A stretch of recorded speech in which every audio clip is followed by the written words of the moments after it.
Good morning बच्चों, एनआरपीएस की online classes में आपका स्वागत है। प्यारे बच्चों, हम कक्षा 10th की रेगुलर ऑनलाइन क्लासेस पढ़ रहे हैं, जिसमें बच्चों हम सूरदास, तुलसीदास, सेनापति और भारतेंदु हरिश्चंद्र, मुंशी प्रेमचंद के गद्य भाग और पद्य भाग पढ़ चुके हैं। लेकिन बच्चों, अब हम वही पढ़ेंगे जो हमारे कटे हुए सिलेबस में है। बच्चों, आपको पता है कि हमारा कक्षा 10th का जो सिलेबस है वो संशोधित हो चुका है। बच्चों, इस कोरोना काल के चलते हुए जो संशोधित कोर्स है वही पढ़ना है। तो हम जो पहले पढ़ चुके थे उसमें सेनापति अब नहीं आएगा। तो बच्चों, हमको ये ध्यान रखना है कि पद्य भाग में सूरदास, तुलसीदास जो हम पढ़ चुके हैं वो हमारे रेगुलर कोर्स में है, तो हमें उस पर ध्यान देना है। जो सिलेबस हो चुका है उसमें भारतेंदु और मुंशी प्रेमचंद भी हमारे सिलेबस में है।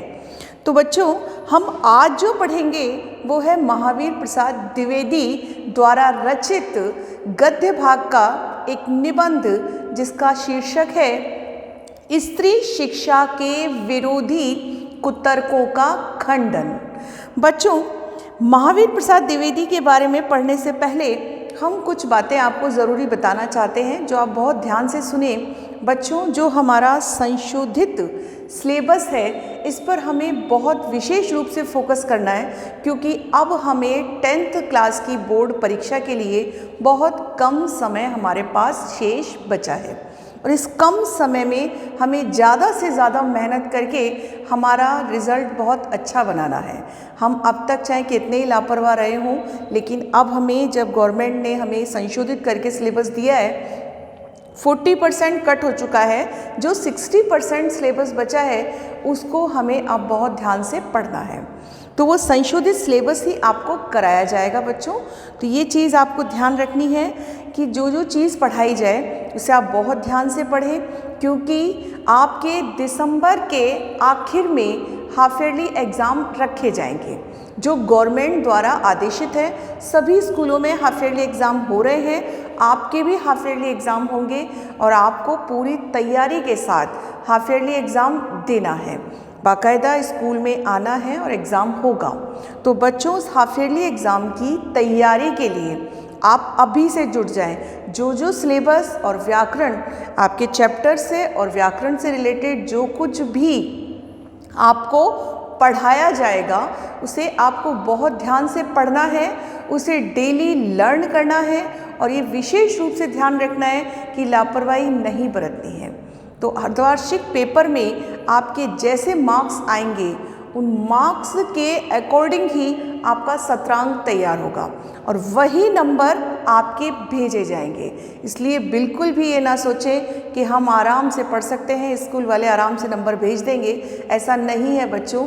सरकार जैसे आपको नियमित रूप से अखबार पढ़िए, आपको पता लगेगा कि बिना परीक्षा के आप किसी भी तरीके से अपना साल नहीं बचा सकते। इसलिए बच्चों, ये ध्यान रखें कि अब जो संशोधित पाठ्यक्रम आपको पढ़ाया जाएगा उस पर आपको विशेष फोकस करना है। तो बच्चों, शुरू करते हैं। महावीर प्रसाद द्विवेदी। महावीर प्रसाद द्विवेदी बच्चों, इनका जन्म उत्तर प्रदेश के रायबरेली जिले के दौलतपुर ग्राम में हुआ था, और इनका जन्म कब हुआ था? 1864 में। तो सबसे पहले जो ज़रूरी बात है बच्चों वो क्या है कि ये जो लेखक हैं, ये लेखक निबंधकार के रूप में ज़्यादा चर्चित हुए। इनके बारे में जो विशेष रूप से जानकारी मिलती है वो क्या मिलती है कि ये एक निबंधकार के रूप में, और एक ऐसे निबंधकार जिन्होंने आलोचनात्मक रूप से अपनी बात को समाज के सामने प्रस्तुत किया और ऐसे रखा कि समाज उसे स्पष्ट रूप से स्वीकार कर सके। तो बच्चों, महावीर प्रसाद द्विवेदी, जिनका जन्म 1864 में रायबरेली, जो उत्तर प्रदेश का एक जिला है, वहाँ पर हुआ था। इनका जन्म 1864 में, और इनका जन्म स्थान है उत्तर प्रदेश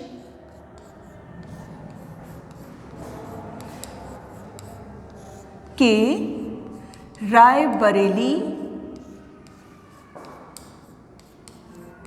जिले में। तो उत्तर प्रदेश के रायबरेली में इनका जन्म हुआ और ये एक आलोचनात्मक निबंधकार के रूप में जाने जाते हैं। इनके पिता पंडित राम सहाय दुबे कान्यकुब्ज ब्राह्मण थे। अब ये कान्यकुब्ज ब्राह्मण यानी ब्राह्मणों में गोत्र होती हैं, तो ये कान्यकुब्ज ब्राह्मण थे।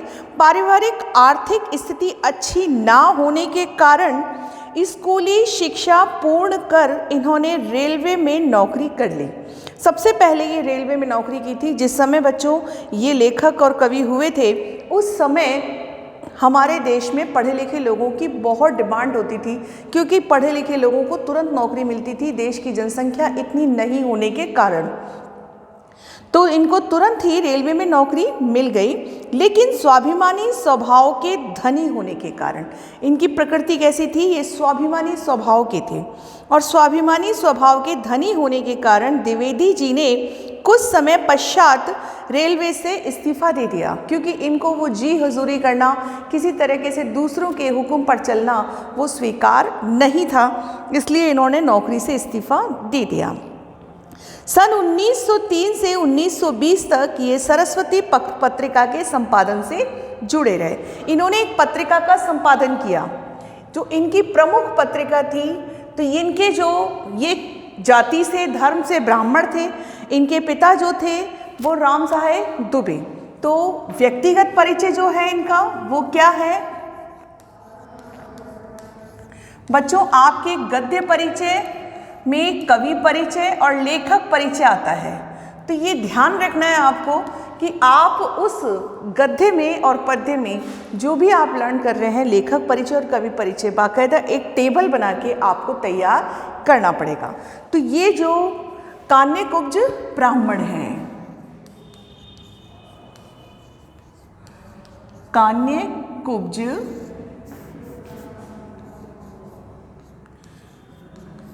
ब्राह्मण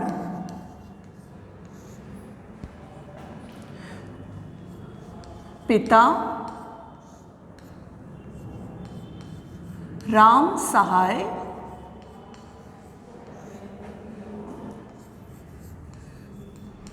दुबे थे। इनके पिता कौन थे? राम सहाय दुबे। और इन्होंने नौकरी कहाँ की थी? रेलवे में।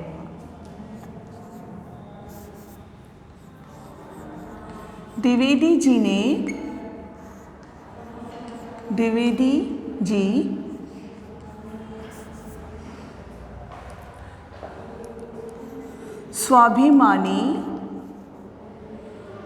स्वाभिमानी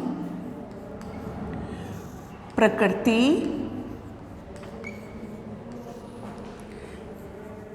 के धनी थे।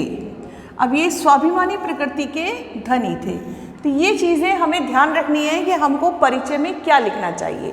जो भी हम परिचय लिख रहे हैं बच्चों, उसमें हमें ध्यान रखना चाहिए कि परिचय में हम जो भी बात लिख रहे हैं वो किससे संबंधित है, उस लेखक की प्रमुख विशेषताओं से संबंधित है। तो यहाँ जो हमारे गद्यकार हैं वो है महावीर प्रसाद द्विवेदी, जो कान्यकुब्ज ब्राह्मण थे। उनके पिता राय साहब दुबे थे और द्विवेदी जी स्वाभिमानी प्रकृति के धनी थे, इसलिए उन्होंने रेलवे की नौकरी छोड़ दी। इसलिए इन्होंने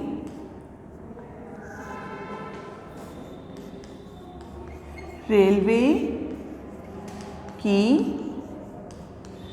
नौकरी छोड़ दी।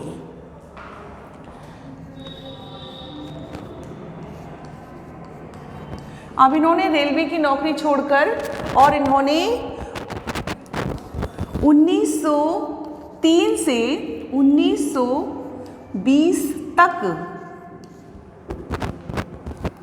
सरस्वती पत्रिका का संपादन किया। किसका संपादन किया? सरस्वती पत्रिका का संपादन किया। बच्चों, ये उस समय की बहुत प्रमुख और चर्चित पत्रिका थी। बहुत सारे हिंदी के गद्यकारों ने इस पत्रिका का संपादन किया है। तो ये सरस्वती पत्रिका का संपादन हजारी प्रसाद द्विवेदी ने 1903 से 1920 तक किया। तो इस तरह से इन्होंने अपने जो एक गद्यकार के रूप में इनकी पहचान थी वो तब से शुरू हो गई। सन 1938 में महावीर प्रसाद द्विवेदी का निधन भी हो गया था, लेकिन वो एक बहुमुखी प्रतिभास के धनी व्यक्ति थे। यद्यपि बहुत छोटा जीवन काल उन्होंने व्यतीत किया, लेकिन अपनी बहुमुखी प्रतिभा से उन्होंने एक समालोचक, निबंधकार, संपादक, भाषा और इतिहासकार, अर्थशास्त्री आदि विविध रूपों में उभरकर वो सामने आए थे। वो किस किस रूप में जाने जाते हैं, उनकी पहचान कैसी है? उनकी पहचान है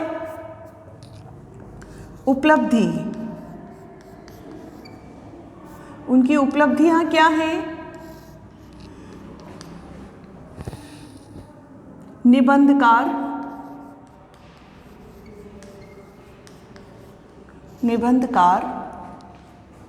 आलोचक,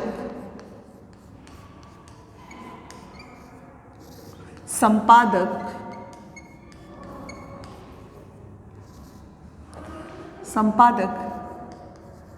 बहुमुखी प्रतिभा के धनी,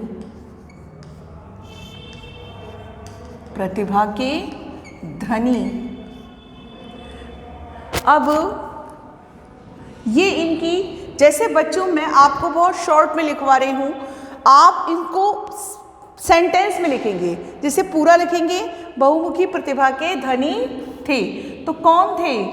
द्विवेदी जी थे। ये निबंधकार थे, आलोचक थे, संपादक थे और बहुमुखी प्रतिभा के धनी थे। उसके साथ साथ द्विवेदी जी की जो मुख्य रचनाएं हैं, वो मुख्य रचनाएं क्या हैं? तो द्विवेदी जो हैं, उन्होंने भारतीय जातीय परंपरा का समालोचन दृष्टि से गहन अध्ययन किया था और विवेक सम्मत परंपराओं का समर्थन किया था। मतलब उन्होंने अच्छी जो परंपराएं थी उनका स्वागत किया था और जो हमारे देश में कुप्रथाएं थी उनका विरोध भी किया था। रूढ़ियों का विरोध और परंपराओं का स्वागत। अच्छी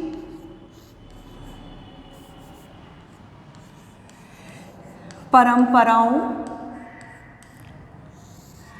का स्वागत किया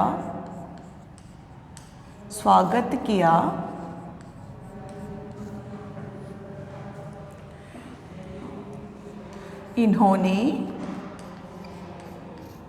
अच्छी परंपराओं का स्वागत किया तथा रूढ़ियों का विरोध किया।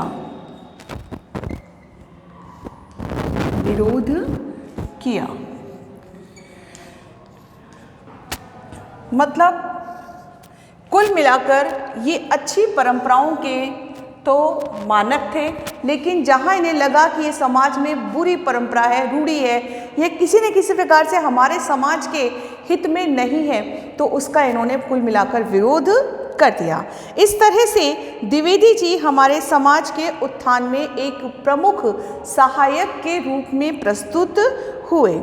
बच्चों, द्विवेदी जी जो हैं वो अपने गुणों से और गुणों की कलाकारी से, उसको निबंध में, आलोचना में, किसी भी रूप में यदि हम देखें तो उनकी ये गुण ही उनके बहुमुखी प्रतिभा के सौंदर्य में दिखाई देते हैं। इनकी जो मौलिक रचनाएं थी बच्चों, वो मौलिक रचनाएं जो हैं वो आप मौलिक रचनाओं के नाम देखें कि इनकी उपलब्धि। अब इनकी जो रचनाएं हैं वो प्रमुख रचनाएं कौन कौन सी है बच्चों? बुक में बहुत सारी हैं, आपको कोई 4-5 रचनाएं याद करनी चाहिए। जैसे काव्य मंजूषा, सुमन, अबला विलाप, काव्य मंजूषा, अबला विलाप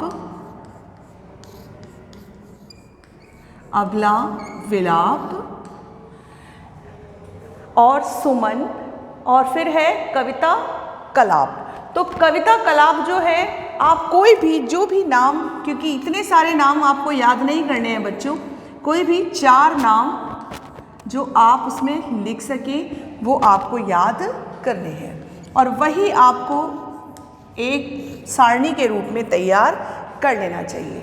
ठीक इसी प्रकार इनका निधन 1938 में। तो बच्चों कुल मिलाकर जो हम पढ़ेंगे वो हम इस तरह से एक सारणी में हमें एक लेखक को पूरा तैयार कर लेना चाहिए और करते समय ये भी ध्यान रखना चाहिए कि हम जो लेखक पढ़ रहे हैं वो पूरे तरह से हमारा एक सारणीबद्ध तरीके से लिखा गया हो, क्योंकि इस प्रकार से उनके पॉइंट बनाकर तैयार करने से हमें याद करना आसान हो जाता है और हमारे लिए वो याद करने में सहायक हो जाता है। तो आप जो भी कवि लेखक याद करें, क्योंकि बच्चों ये आपके आएंगे तो आपको याद भी करने चाहिए। बच्चों अब बात करते हैं वर्तमान में जो हम सिलेबस में द्विवेदी द्वारा रचित निबंध पढ़ रहे हैं वो क्या है। तो बच्चों इस निबंध का हम परिचय लेते हैं कि ये जो निबंध है ये निबंध हमें क्या बता रहा है। तो प्रस्तुत निबंध द्विवेदी जी के महिला मोद शीर्षक निबंध संग्रह से लिया गया है। ये निबंध प्रथम बार सितंबर 1914 सरस्वती पत्रिका में पढ़े लिखों का पांडित्य शीर्षक से प्रकाशित हुआ था। मतलब बच्चों सबसे पहले ये जब निबंध प्रकाशित हुआ था तो पढ़े लिखे का पांडित्य इस नाम से ये प्रकाशित हुआ था। 21वीं शताब्दी में स्त्री शिक्षा, विज्ञान, सरकारी सेवा, निजी क्षेत्र, व्यापार एवं वाणिज्य सहित सभी क्षेत्रों में पुरुष के कंधे से कंधा मिलाकर समाज निर्माण एवं विकास में अपना योगदान दे रही है। लेकिन इस स्थिति में पहुंचने के लिए स्त्री शिक्षा के पक्षधर सुधारकों को पुरुष प्रधान एवं रूढ़िवादी समाज से कड़ा संघर्ष करना पड़ा। प्रस्तुत निबंध स्त्री शिक्षा को समाज एवं परिवार के विघटन एवं पतन के लिए जिम्मेदार ठहराने वाली दकियानुसी सोच को अकाट्य तर्कों द्वारा सिरे से खारिज करता है।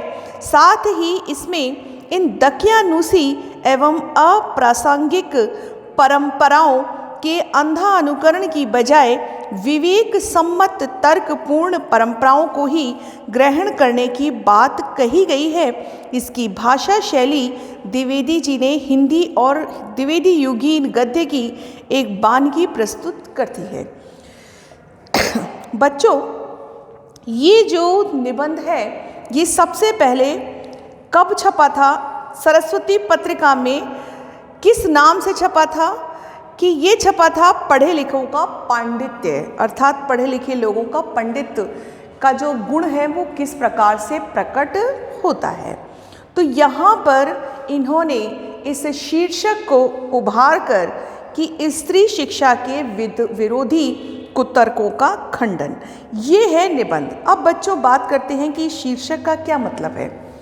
पढ़े लिखे लोग, बच्चों हमारे समाज में जो पढ़े लिखे लोग हैं वो पढ़े लिखे लोग होकर भी स्त्री शिक्षा के विरोधी हैं। द्विवेदी जी का कहना है कि जो पढ़े लिखे लोग स्त्री शिक्षा का विरोध करते हैं वो विरोध क्यों करते हैं।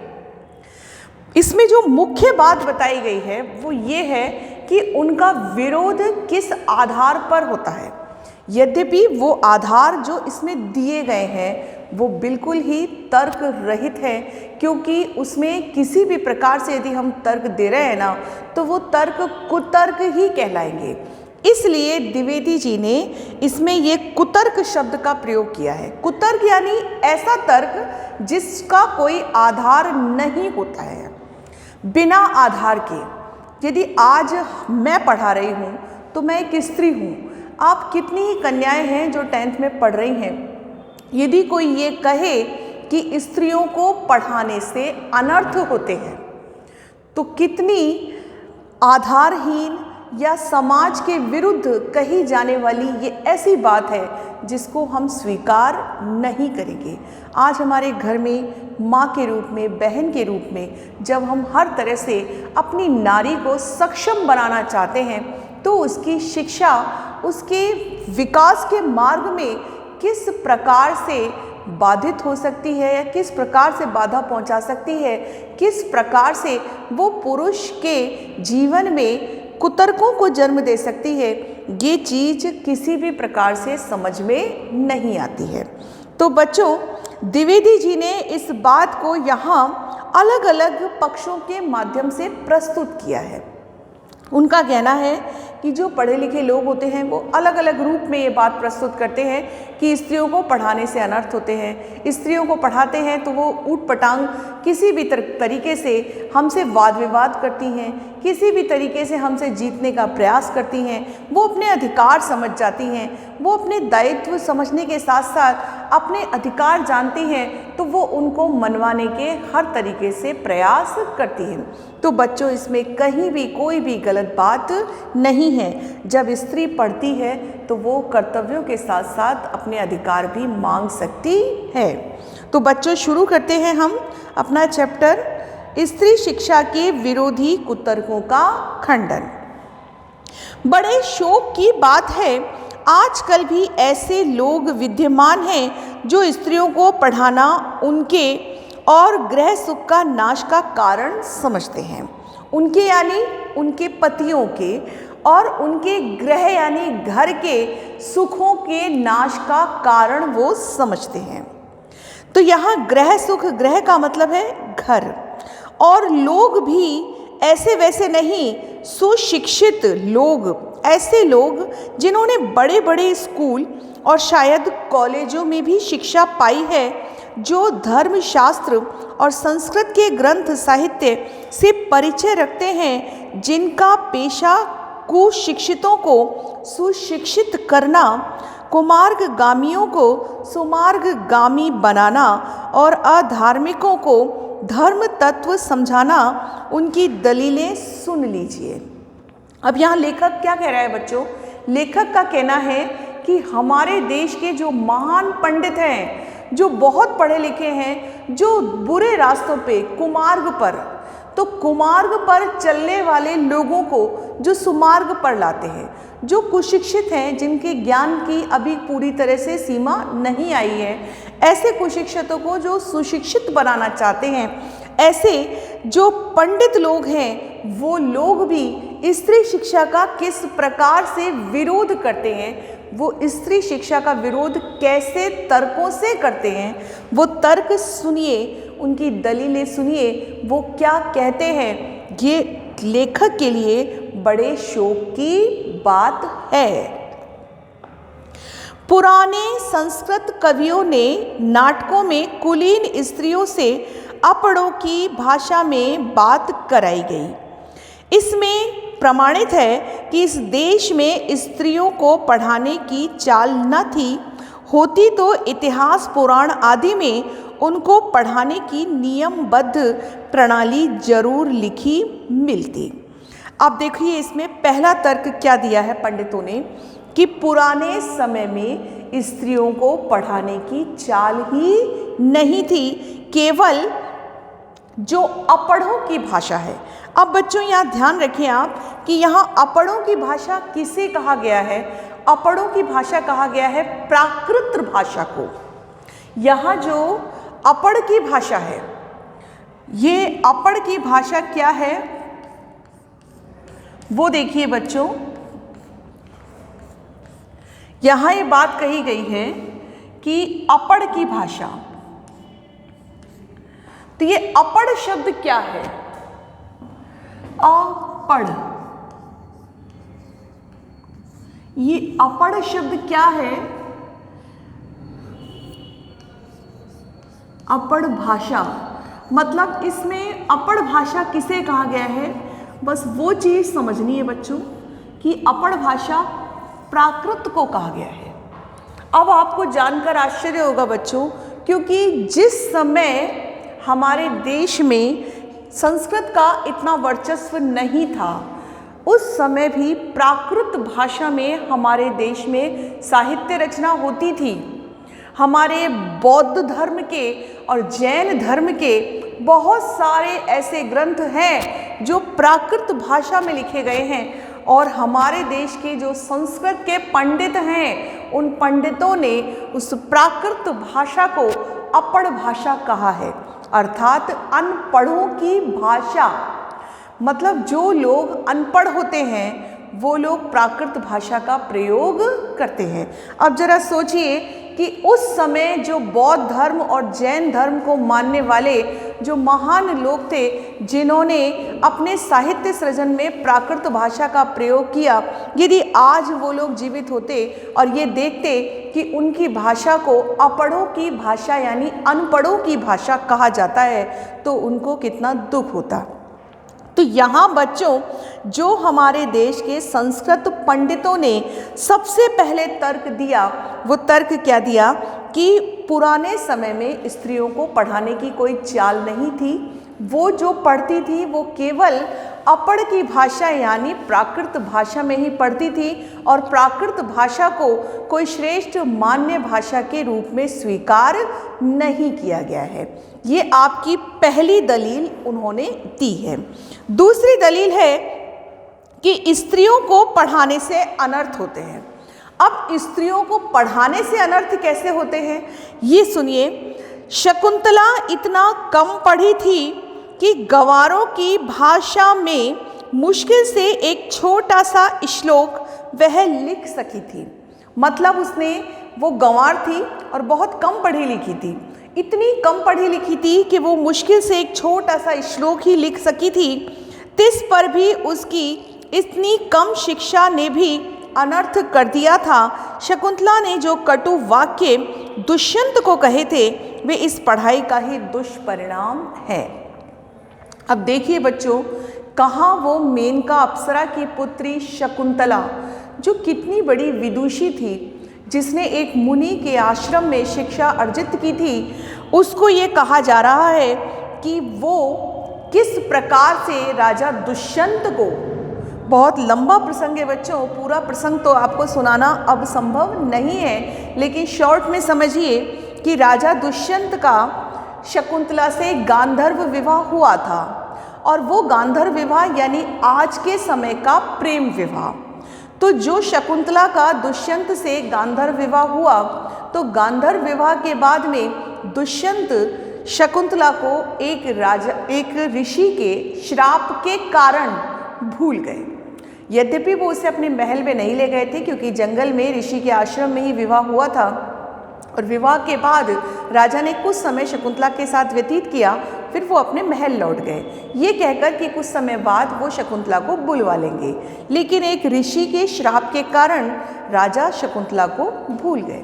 अब शकुंतला जो थी वो क्रोध में, अब ये बात सोचने की है कि एक पति अपनी पत्नी को यदि भूल जाए तो वो श्रापवश चाहे किसी भी कारण से भूल गया हो, लेकिन उस पत्नी के हृदय में जो पीड़ा उठेगी, उस पीड़ा से यदि उसने एक पीड़ा को अभिव्यक्त करते हुए जो एक संस्कृत में श्लोक बोला था, वो श्लोक ही राजा के लिए अनर्थकारी हो गया था। ये पंडितों ने तर्क दिए हैं। तर्क का मतलब वो कह रहे हैं कि स्त्रियों को नहीं पढ़ाना चाहिए, क्योंकि यदि स्त्रियां पढ़ती हैं तो स्त्रियों के पढ़ने से हमारे गृह सुख में यानी घर में कलेश होते हैं, क्योंकि वो तर्क करती हैं। और बच्चों, तर्क वही करता है जिसके मस्तिष्क में प्रश्न उठता है। प्रश्न उसी के मस्तिष्क में उठता है जिसका मस्तिष्क काम करता है, कुछ सोचता है, और सोचता वही है जो जागरूक है, जो समझदार है। तो पढ़ने से कहीं ना कहीं हमारे मस्तिष्क में विचार उठते हैं। कहीं भी ये पढ़ाई हमारे लिए बाधित नहीं है। ये स्त्री और पुरुष के रूप में यदि अलग अलग कही जाती है तो बहुत गलत है, क्योंकि किसी भी रूप में इस पढ़ाई को स्त्रियों के विरोध में नहीं कहा जाना चाहिए। बहुत गलत बात है, और यही कारण था कि द्विवेदी जी ने स्त्री शिक्षा के विरोधी कुतर्कों का खंडन यहाँ प्रस्तुत किया। तो बच्चों, आज हमने जहाँ तक भी पढ़ा है, इस पढ़े वाले चैप्टर में हमने पेज नंबर 54 पर पढ़ा है। आप अपनी बुक बिल्कुल सामने रखें और इसको बहुत अच्छे से समझें। उसके संबंध में आपको 2 प्रश्न दिए जा रहे हैं। तो जो पहला प्रश्न आप करेंगे गृह कार्य में, वो पहला प्रश्न यही होगा कि आपको महावीर प्रसाद द्विवेदी का ये परिचय लिखना है। तो ये महावीर प्रसाद द्विवेदी का जो परिचय यहाँ पर लिखा गया है, वो परिचय आपको गृह कार्य में लिखना है। इसका ध्यान रखना है कि जैसे मैंने टेबल बना के लिखा है, आप ऐसे ही लिखें और कोशिश करें कि इसको याद करें, क्योंकि आपको बोर्ड की परीक्षा में भी ये लिखने होंगे, तो इनको याद भी करना है। तो पहला प्रश्न है, महावीर प्रसाद द्विवेदी का लेखक परिचय लिखिए, और इसमें साहित्यिक जो भी बातें हैं आपको लिखनी है, जो भी रचनाओं के नाम लिखने हैं वो भी आप अपनी तरफ से और लिख सकते हैं।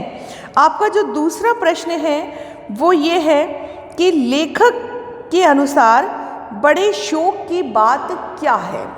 लेखक महावीर प्रसाद द्विवेदी के अनुसार शोक की बात क्या है।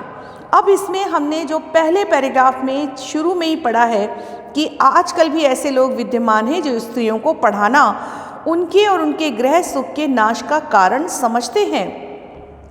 और वो गृह सुख का नाश का कारण क्यों समझते हैं? क्योंकि उन्हें लगता है कि स्त्रियां जब ज़्यादा पढ़ लिख जाती हैं तो वो तर्क करती हैं, अपने दायित्वों के साथ साथ अधिकार मांगने लगती हैं।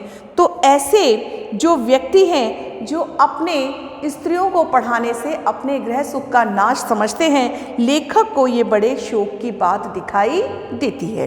तो बच्चों, पढ़े लिखे लोगों ने जो तर्क दिए हैं उनके तो और भी प्रश्न किताब में बनेंगे, तो हम इन दलीलों को नहीं लिखेंगे, हम केवल ये बात लिखेंगे कि महावीर प्रसाद द्विवेदी के अनुसार स्त्रियों को पढ़ाने का विरोध करने वाले जो लोग हैं, वो लोग जो ये सोचते हैं कि किसी भी प्रकार से उन्हें पढ़ाया नहीं जाना चाहिए, ऐसे लोगों के विरोध में उन्होंने जो भी बातें कही हैं वो पूरी तरह से स्पष्ट है, सही है।